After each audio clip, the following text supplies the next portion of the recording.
Thierry Henry, Iniesta, David Silva. I thought, yeah, this is just crazy. Like, they jogged over for training and I was just like, what is going on here? David Silva and Iniesta, and like Chunkz was like, what? They've not got a bib.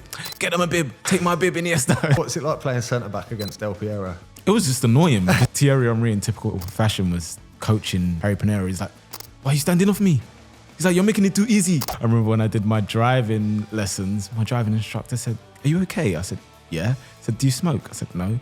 He's like, why are you so chilled out then? I said, it's just how I am. Of course you want to score a goal. What do you do if you score a goal? Just whack your top off? No, I'm not taking my top off. I think I would be that shocked, I would probably pass out. For training, I turn around and see Arsene Wenger like folding his arms, staying on the side, and I was just like, this is that advert. This is the advert, yeah. We're filming it again. Yeah. I actually intend to score a hat-trick. I only wanted one goal. I'd been in the hospital for like 4 or 5 days straight because we were just like awaiting the birth of our second boy. We are thrilled to be working with Hotel Wrexham and the brand new Savvy Fox pub, who are proudly sponsoring this episode. Formerly known as Holt Lodge, the hotel has been completely transformed into something incredible. Whether you're looking for accommodation, planning an event, or just want to enjoy some great dining, Hotel Wrexham and the Savvy Fox have it all, no matter the occasion. If you haven't visited yet, take this as your sign to do so. For more details on how to book, please head over to www.hotelwrexham.com or to their Instagram, which is @hotel_Wrexham.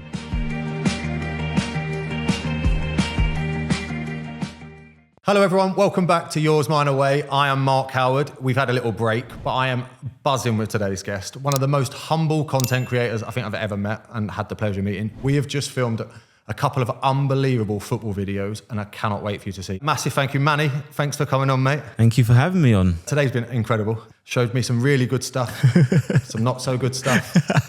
That's the way of content. That's the way it goes. Sometimes it's good, sometimes it's bad. Good videos out there. Me taking part in yours. I'm going to give a little pre-release. Me as a striker. Yeah, see what that's about. Yeah. What did you think of my technique? It's what I expected, to be fair. I expect a goalkeeper to have good, solid technique. And I think the biggest thing with goalkeepers is the consistency in the technique. Yeah. You know, because you get forwards that can hit a really good shot, but how many times can you do it? Yeah. If you tell a goalkeeper 9 times out of 10, they could probably ping it to the same spot. It's ball striking and it's just contact to the ball. Yeah. I need some lessons. A bit of power as well. I've got a bit of a lethal weapon in there, haven't I? I can tell. It's in the frame as well. True, yeah. It does help.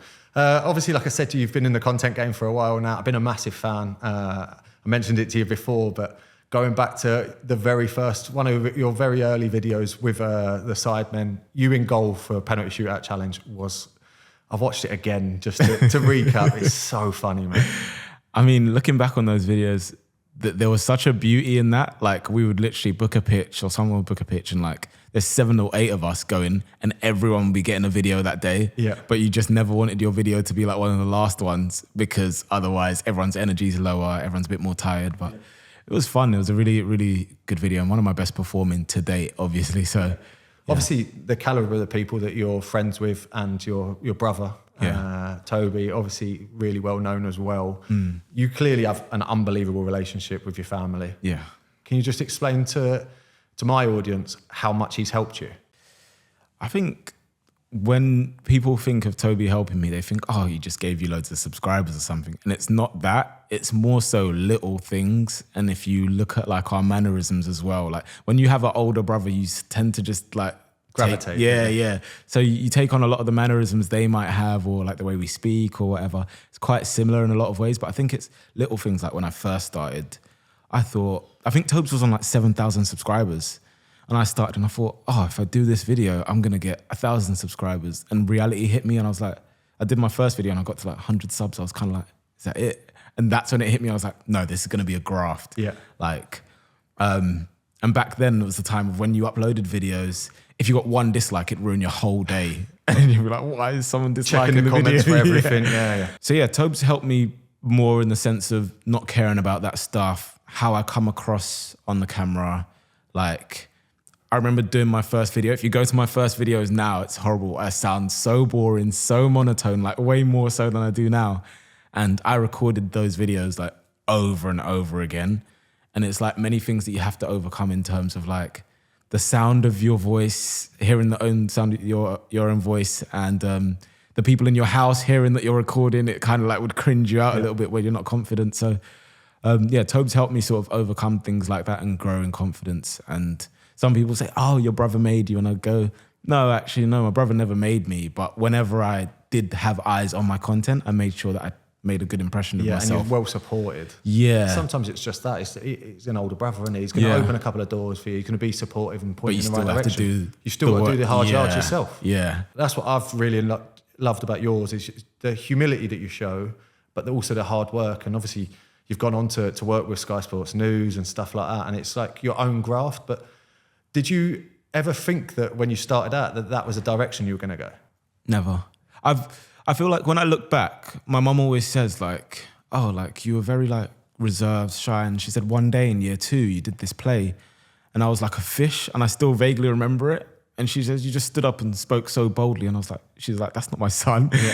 But I think I'm shy in a way, reserved, don't like the spotlight being on me. But when it comes to talking or speaking or just having to turn up, I just like switch it on. I'm like, it is what it is now, we're here. But without any training, that's sometimes hard to do. But I think you've got it to a T now, that it's like you've got like a level of professionalism. As soon as the cameras are rolling, you know to hold your P's and Q's and like what to say, how to make it more engaging, more fun. Yeah, I don't know. I feel like apart from maybe how I articulate myself on and off camera, like amongst like casual friends and stuff like that, I am pretty much the same. Yeah. So like very laid back. I don't know if I can say this on here or not, but I remember when I did my driving lessons, my driving instructor said like, are you okay? I said, yeah. He said, do you smoke? I said, no. He was like, why are you so chilled out then? I said, it's just how I am. So yeah, it's just how I am. So it doesn't surprise me in a way that I'm able to do this stuff. I just never would have thought I would go to do this stuff. Yeah, how far it's gone. Yeah,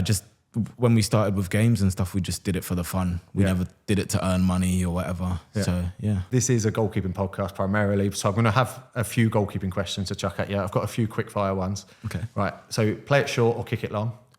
Oh, I prefer to kick it long. Yeah, nice. Because I just think you're just leaving room for error. Playing with fire. Yeah. Yeah. There's a lot of keepers that are making a lot of mistakes at the moment from playing out. That's risk beat reward, isn't it?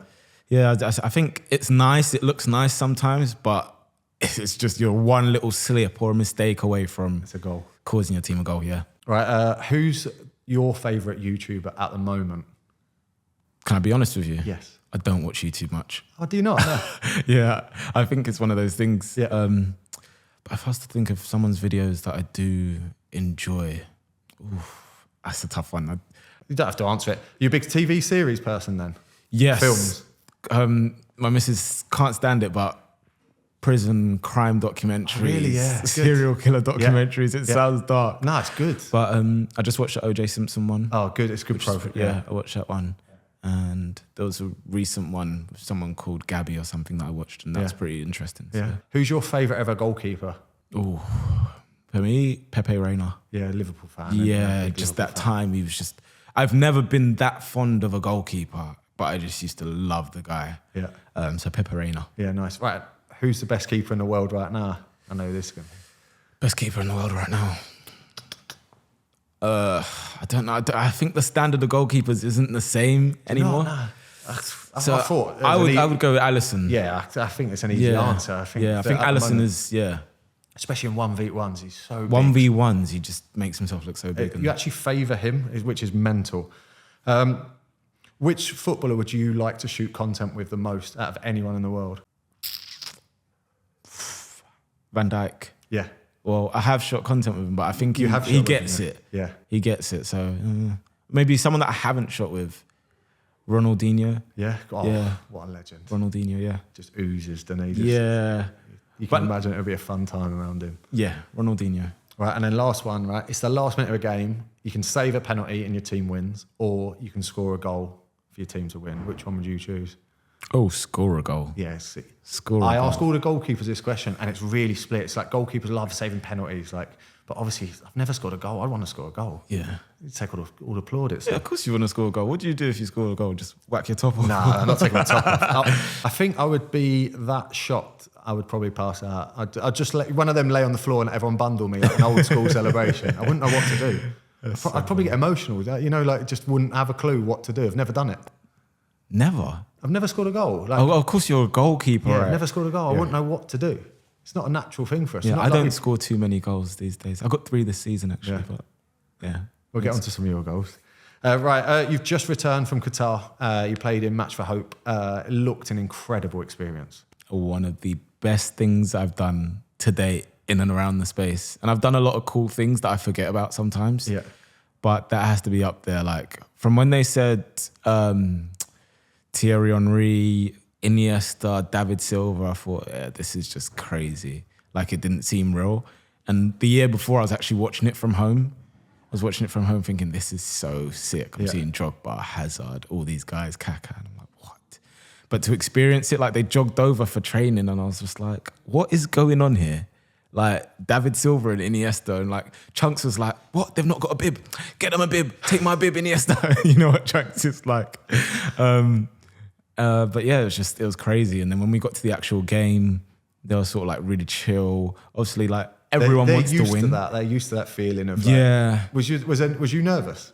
I wasn't nervous really. I feel like there's a natural level of nerves of like, oh, I've got something going on later in the day. And you know, like when you've got a match right at the end of the day, you're only thinking about that sort of thing. So only like natural nerves, but not like nerves of like, oh my gosh. The only thing I ever ask when I go into those games is I don't do anything stupid, like missing the 2 sitters that I've missed at Wembley. Don't score an own goal like KSI. Yeah, just don't do that really. But yeah, in the approach for the game, they were pretty chill. So there's a mixture, isn't there? There's obviously, did each team have 5 ex-professional footballers or was it 4?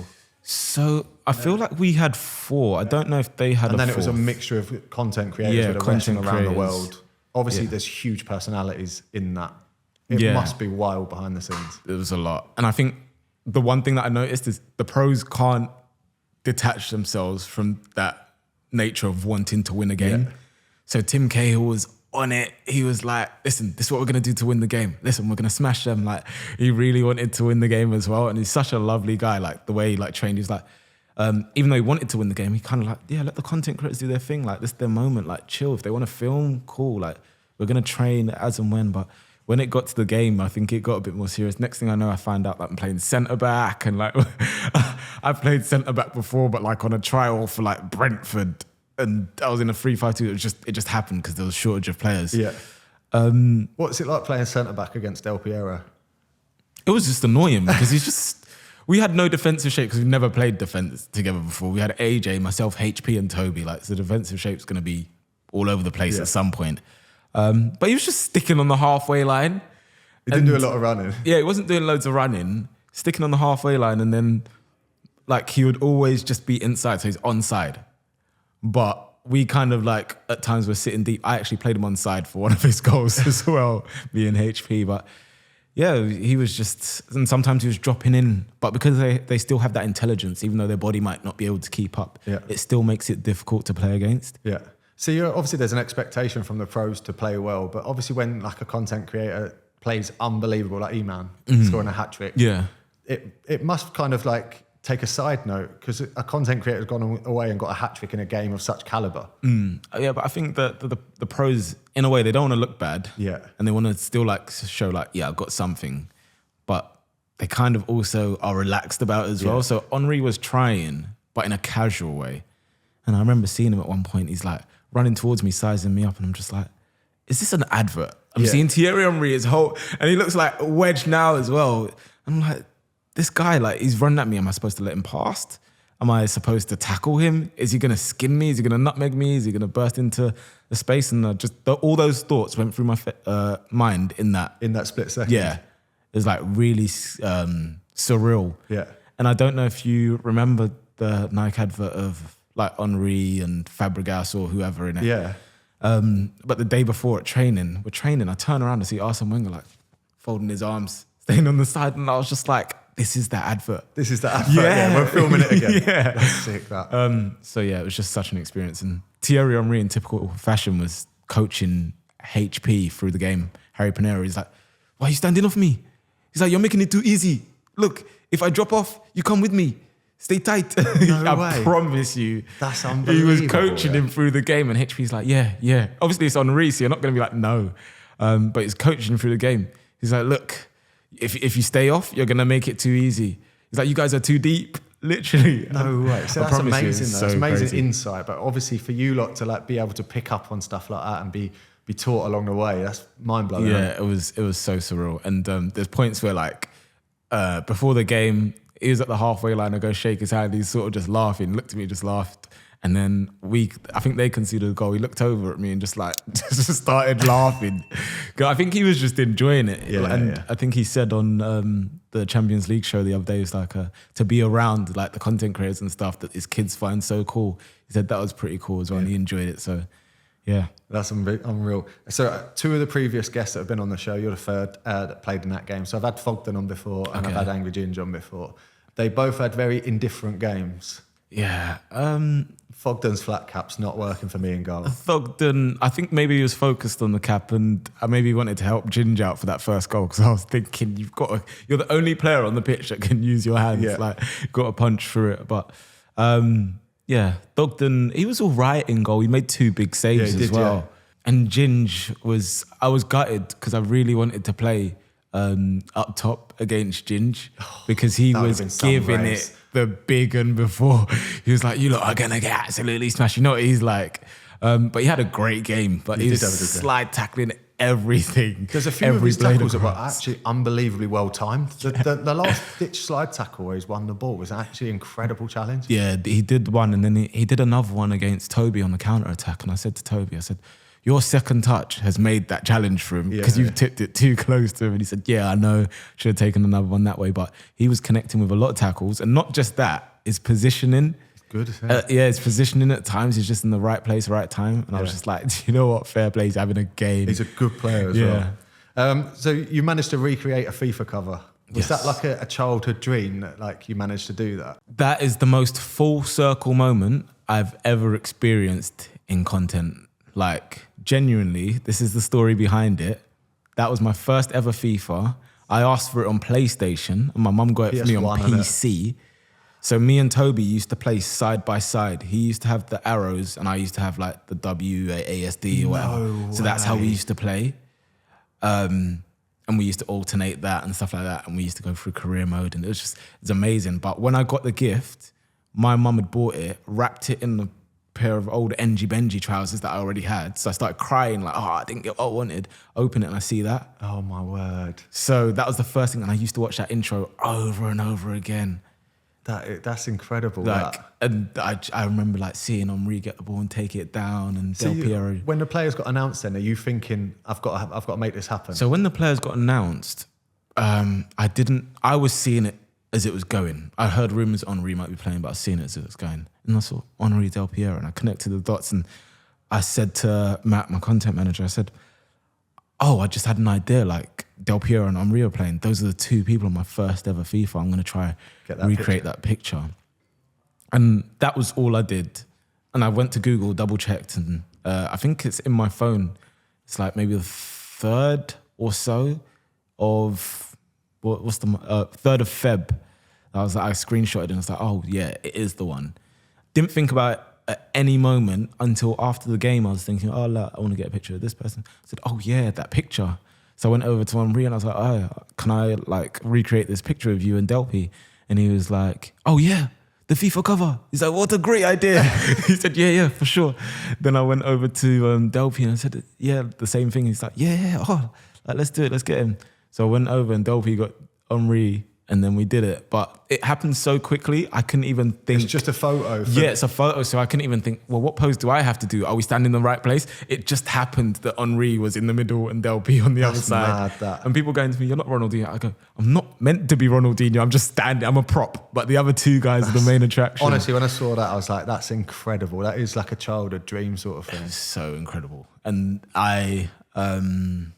I posted it, and within like half an hour, like ESPN had picked it up or whatever. But I didn't expect it to go viral or do anything like that.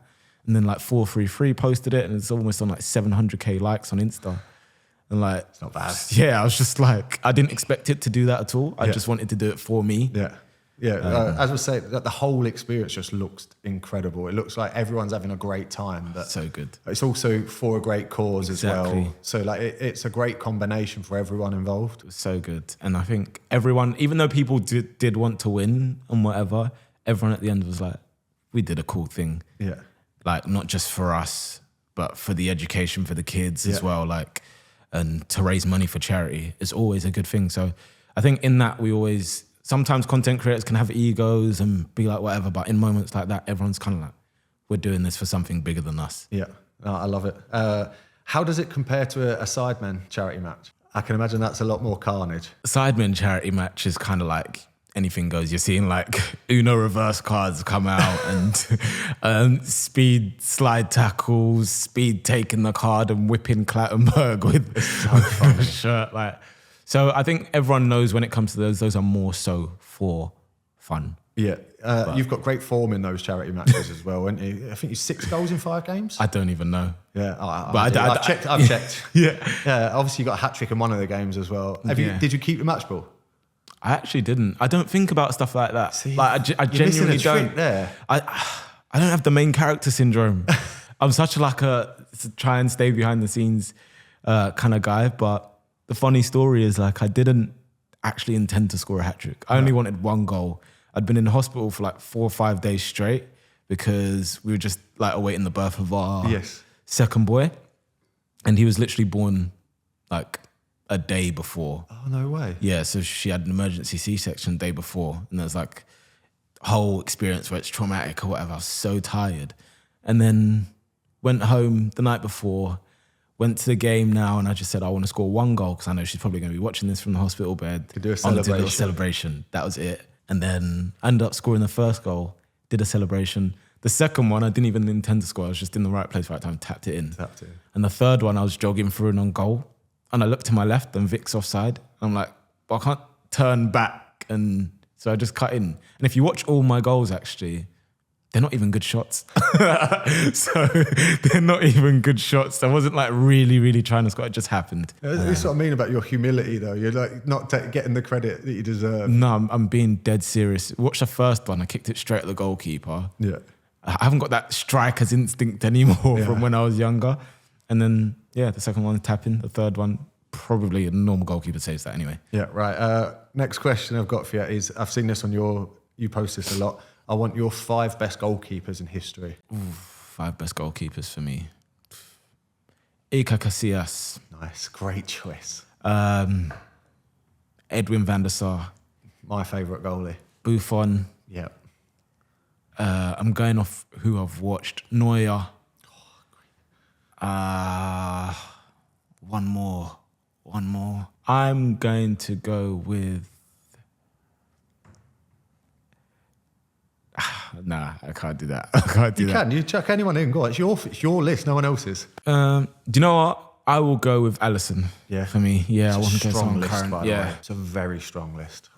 The only thing, I think I'd put Peter Cech in there. Oh, Cech. You see, I was trying to think of goalkeepers. Yeah, Cech. Yeah, Van der Sar's my favourite. Iker Casillas, unbelievable. Yeah. It's a great list of goalies, by the way. Putting Alisson in there is no shame at all. Yeah, Alisson's a very good goalkeeper. Yeah. So. Obviously, you've worked with Liverpool as well, so I want to lead on to that anyway, where you talk about Alisson. You're clearly a huge fan.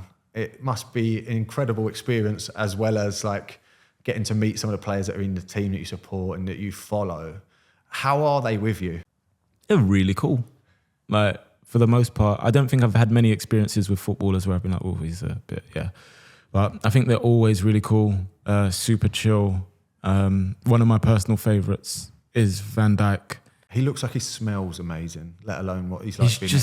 It's just so calm. Do you know what I mean? Just relaxed. And I feel like you see it in his interviews, nothing really ever seems to bother him. Yeah. So it's quite funny when you see the contrast to him being sort of like mean, sort of like big character on the pitch.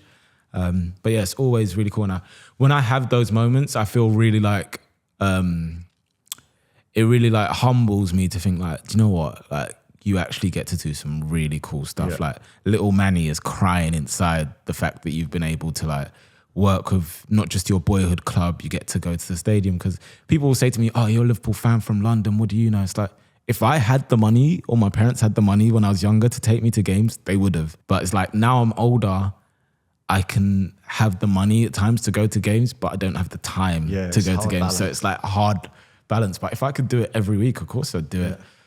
But yeah, I've had some crazy experiences. I've played alongside Steven Gerrard which a lot of people can't say. No, exactly, yeah. All right, goalies, let's dive into a session with the Keeper in Motion app, your new teammate for data-driven training. The Keeper in Motion app is your tool for parents, coaches and goalies alike that want more data on their training sessions and matches. It can give you feedback on your 1v1s, your crosses, your kicking, your distribution and even your cross-taking. It's all there at the touch of a button. Now you know what the app is, it's time to show you how it works. I'm going to start with a couple of dives to the left, a couple dives to the right and a couple of crosses.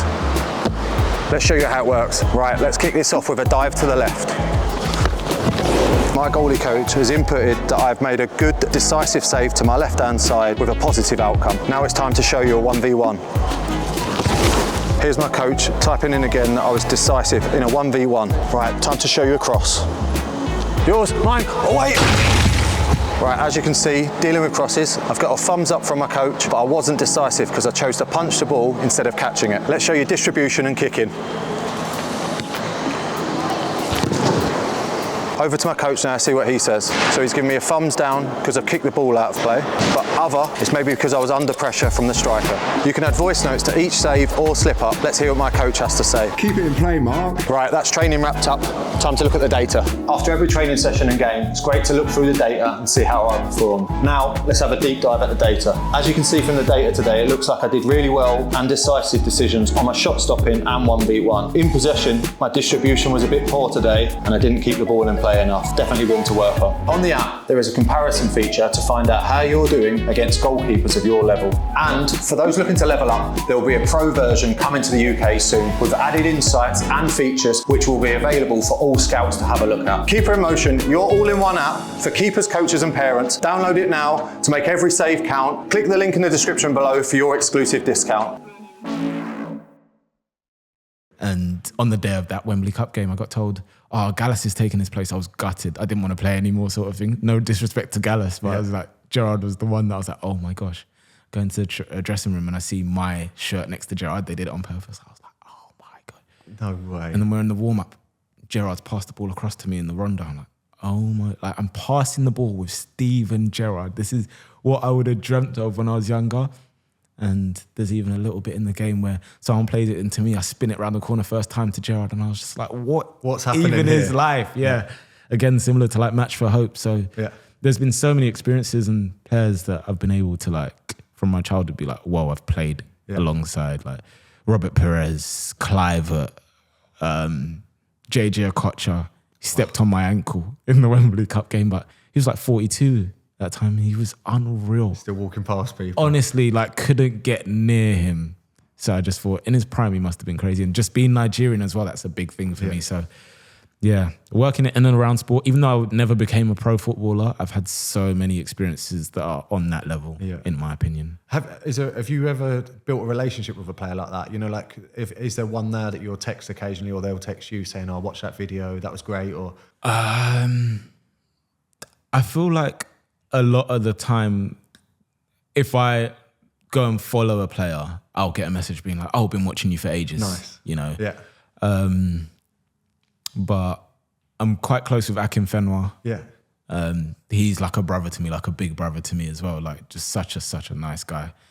But yeah, I have little, like maybe like sometimes I'll like me and Harvey Elliott might have an exchange or whatever. There's a few players, but not that many. I try not to bother them because I know they've got so much going on. Yeah. But yeah, I've got like some cool friends in football. I bet your contact list is fantastic. I want to go back to playing for Under the Radar. Obviously, a load of your clips and a load of your highlight reels, bad tackles as well, we've mentioned that, came from back in the day then. How damaging was it at times? How dangerous was it? Or did you just see it at the time for just the enjoyment that it was, playing football with your mates, basically? Yeah.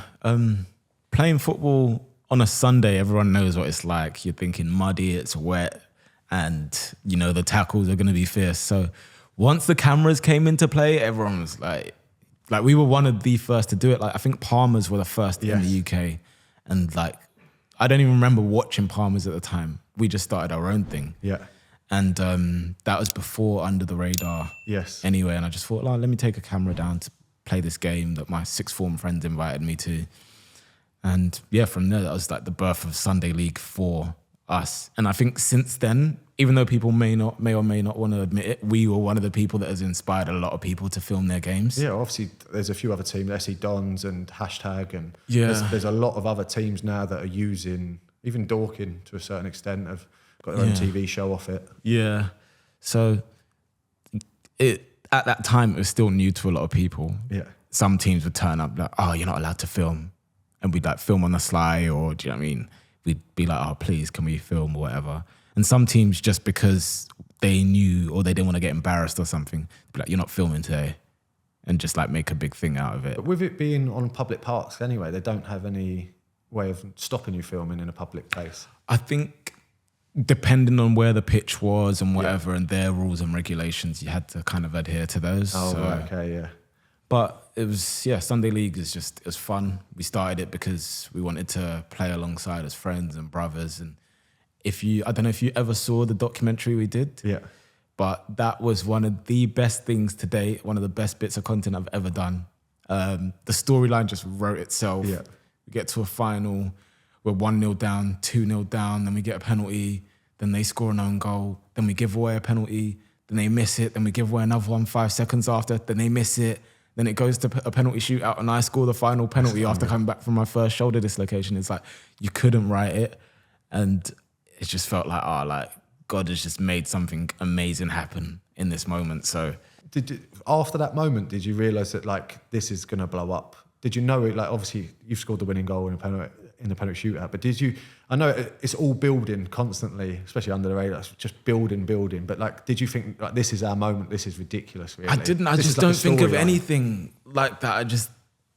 Everything I sort of try and enjoy in the moment. Yeah, ledge. That's a great way of being. Yeah, I don't think like, oh, this is gonna blow up. Like same thing with the Henry and Del Piero thing. I just didn't think anything of it. Yeah. You know, so yeah, with that I just enjoyed it in the moment, and I think that video might be on 2.1 million views, the actual video of the final. And when I look back, I was making like 45-minute, 50-minute long like Sunday League videos. Yeah. I don't know how I was doing that. Was you doing all the editing for that yourself as well? Yeah, at that See, that's point. incredible. Yeah. Self-taught as well. Yeah, but that's again where Toby comes in. Toby pretty much said to me, this is the program you use. This is how to cut, this is how to delete. There you go. And everything else Practice. from there, yeah, I just sort of picked it up. Yeah. Like if my computer froze for something, I'd press the wrong button. I'd be like, Tobes, like, what do I do? And that was it. But just I had the basic standard editing. I was doing most of my editing for the first 5.5 years. Yep. Then after that, I outsourced. But even in that, you have like such a transitional period because you have to trust someone else with content. That And it you has know to what you fit wanna your tell. theme, Exactly. how you want it to be. Yeah. Are you? Was that hard to relinquish control? Or Very much so. did you? I suppose this is when your family started as well, so you kind of have to trust somebody else to give yourself more free time. Yeah, I think you get to a stage where you've been doing it for so long of like, you'd record a video, then you have to edit it and get it out on that day, because back then I was doing daily content. Yes. And even when I first did Sunday League, I would record the game, bring the footage back, edit it, and get it out on that day. No way. Yeah, when I was doing the handheld. Yeah. So that's why when people ask me now, I thought it was played and put out on the same day. I go, no, I've not got the facilities to do that anymore. We've got much bigger files. Yeah. The quality is a lot better and stuff like that. So yeah, it was hard to relinquish that control. But as I've gotten older, as you do something longer, for longer periods, it becomes tedious at some point. So you have to kind of change things up to keep it fresh. Yep. Obviously, the whole content creation's come a long way, and obviously you're now doing the gaming videos and that. I was saying to you off camera, I loved the video of you and your son opening a pack. I thought it was just incredible. It just shows. Which one is that? Is that were we doing like physical packs? No. On FIFA. FC pack. Yeah. I just thought it was just an incredible moment of like just pure innocence. Yeah. But it shows the person that you are, and I really enjoyed it for that alone. it's so innocent. Yeah, and I think that's another thing that has made me enjoy life in a different way. Like my kids, like my wife, they just they ground me in the sense of like everything that I do, I realize that I'm doing it in a roundabout way for them. And also like I think it's a beautiful thing for my son to be a part of something that I'm doing, and also I can use it as an example to be like, work hard and like keep at stuff, do things in a positive manner, and you'll see the results. Yeah. So when he's gonna look back and like see like, oh, like we were doing this or whatever, he's a part of it, and there's an example to sort of go to. Yeah. See, obviously, it's so encouraging for you the way that you describe it then, and obviously to show that your progress with family involved as well.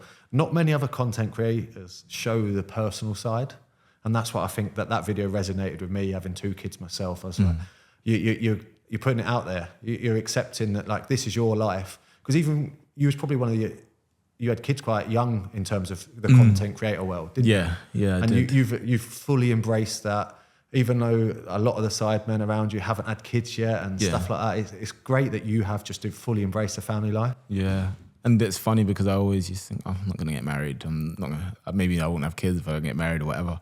But now here I am, I've got 2 kids, I'm married, and I enjoy it. The one thing that I would say that I did struggle with initially is balancing the both. And I would say from when I had kids, I kind of like, not dropped off, but took my foot off the pedal and was just trying to survive life in the background. Like you'd be on a stream and you'd be on a stream and then like next thing you know, you're at the hospital in the waiting room because the temperature's like 39, 40 or something. And it's like the life, I think people always say, oh, don't have kids yet till you've done everything.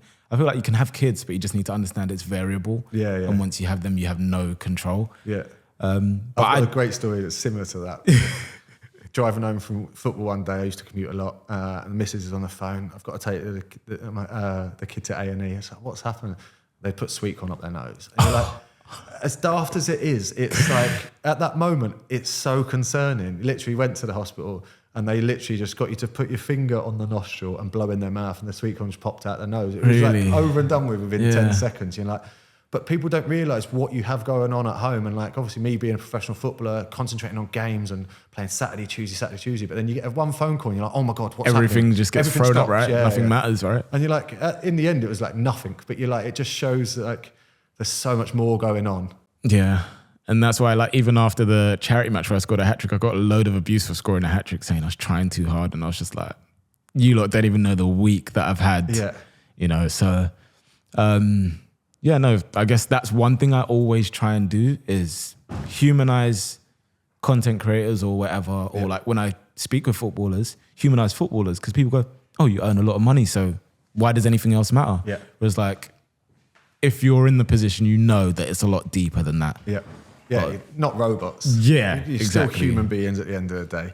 I want to get onto your Sky Sports News stuff now. Because like I said, I've grown up following Sky Sports News. As I said to you when we was filming earlier, I've done a degree in journalism, broadcasting, because like that's like the dream for me, was to be able to go on a TV show like that and show that goalkeepers are special, we're great, but give more insight on why we can't save some shots and why some goalies make mistakes and that. But like, it's amazing that you've done it. Have you been met with much hostility from other people in that profession? Well, everyone in the building welcomed me. Yeah. Really lovely. It's your first show. This is how it goes. If you need any help, come to me. And that was great. So they had a good team on the inside. On the outside, from the first post that went out of me is like, oh, what's a Sideman's brother doing on my Sky Sports, what I pay £200 a month for? And it's like, first of all, you probably don't pay £200 a month. Let's get that straight. Yeah. Secondly, you're probably only paying that if you do because you want to watch the games. Yep. So you're not watching the 9 a.m. show of transfers. Yeah. And if you are, what I said on it wasn't anything crazy. Yeah. I literally spoke about Haaland and his contract or whatever, or was it Kyle Walker I spoke about? And I said that Kyle Walker's probably at a time where Man City need a bit more from him and he can't produce that because the pressure's on right now or whatever. And I said that he probably wants a new challenge himself. He's been there, done it all. He doesn't really need to be at the top of his game right now. Yeah. And then I got people coming at me. I had Joey Barton making TikToks on me. He called me the Milky Bar Kid. How do I look like the Milky Bar Kid? That's how you know he was just waffling. Oh my God, he's just after controversy. And I was just like, to be fair, the way I am, I've come a long way from early when things could get to me or whatever. And my parents have always built us up to have like thick skin and just like brush things off. So I was actually laughing at the comments and like I responded to one and I was still laughing.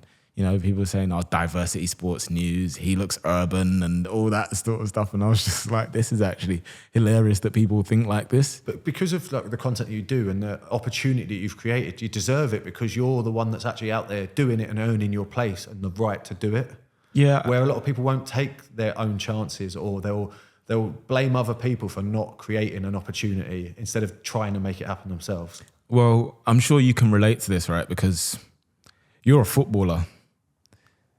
People will only look at you and be like, you're a footballer, stick to football. That's all you know. That's all you can do. When you're a content creator, you're a YouTuber, stick to YouTube. And it's like, no, I knew about football before YouTube. Like, I knew what football was. It's not like it's a new like concept to me. So I know a little bit about football anyway. So just because I do YouTube doesn't mean that I can't do anything else, you know? Yeah. Well, I get that now. If I make a mistake in a game, the hate comments I'll get saying, stick to YouTube. And you're like, I've been a professional footballer for 21 years. Like, I've done something okay along the way, you know what I mean?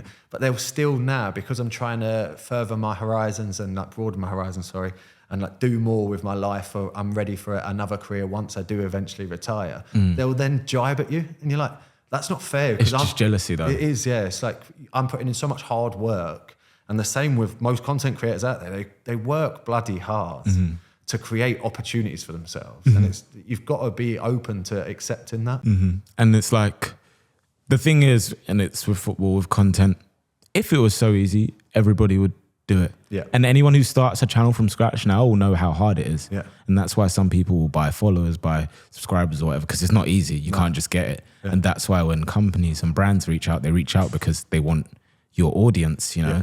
It's not easy to build an audience, and it's not easy to be a professional footballer, and people know that. Like, I've seen it from people around me. I've seen it from professionals that I know and whatever. It's not easy, you know. But like, I think the way it is, and I think sometimes the mentality in the UK is like, we don't like to build people up. And then when we do, we like to tear them down because like, oh no, you're too big for your boots now, relax now. Yeah. You know, and hopefully that'll change. Yeah, it has to change at some point. What's next for you? What do you see next? I am working on a few things behind the scenes. I want to go more into doing like documentaries, behind the scenes stuff. Obviously, I watch a lot of documentaries, but anything behind the scenes. I don't know if you've ever seen the Last Chance U stuff on. Yeah, I've seen Last Chance U. Yeah. That would be incredible. I've like watched that, the basketball one, NFL one. Yes. Like, I think it's incredible. Yeah. So yeah, I love doing behind the scenes stuff. So I'll probably start off in sport and then maybe go into other things that like mean stuff to me or whatever. Yeah. That'd be incredible, yeah. Yeah, I think I've got a future somewhere in some sort of presenting. Yes. So yeah, we'll see what the next couple of years has in store. What about music? Music, truth be told, myself and Toby have probably made about 10 songs. Only 3 have been released, out there and released. And we probably have about, I'd say about 10 songs that we never did anything with. Oh, okay. We had a song with Notes that we did. No, I think we've got 2 songs with Notes, the artist, that we haven't put out or whatever. But I think because we're so busy at times, and every time I come out of the studio, I feel raw and like I'm having to learn it again every time I go back in. Yeah. We just need that consistency to be like, let's like make a song, finish it, and then release it, because we're not released for over 2 years now. Right. With the music thing, I only wanted to lead on to this question because you've got a song called Keepers. Mm-hmm. Obviously, I know it's about women, but obviously being a goalkeeping podcast, I was like, there's got to be a subliminal message. And then I listened to another one of your songs, and it actually says, I'm going to read this quote for quote. It says, never going to drop the ball, never going to fumble. I was like, he's a goalie at heart. He doesn't even know it. That's a good one. I'll give you that. Never going to drop the ball, never going to fumble. I was like, he definitely has done that on purpose for the goalies out there. Oh, that's funny. You got me there. Last question I finish with everyone, and thank you very much for your time, is, do you know what the Goalkeeping Union is? Yes, goalkeepers telling yourself that you all matter and you like all have each other's backs. Very much that, yeah. What would you interpret it as, though? I think it's goalkeepers, trying to like shine a light and be like, hey guys, we're here. You're spot on. It's absolutely fair. Manny, thank you very much for coming on. It's been an absolute pleasure. Make sure you go and check out the videos that we shot. They're incredible. I can't wait for them to be released. A massive thank you to our podcast sponsors. This has been the Yours My Way podcast. Me, Mark Howard, and Manny. Thank you very much. Thank you very much. Thank you. From Mark Howard.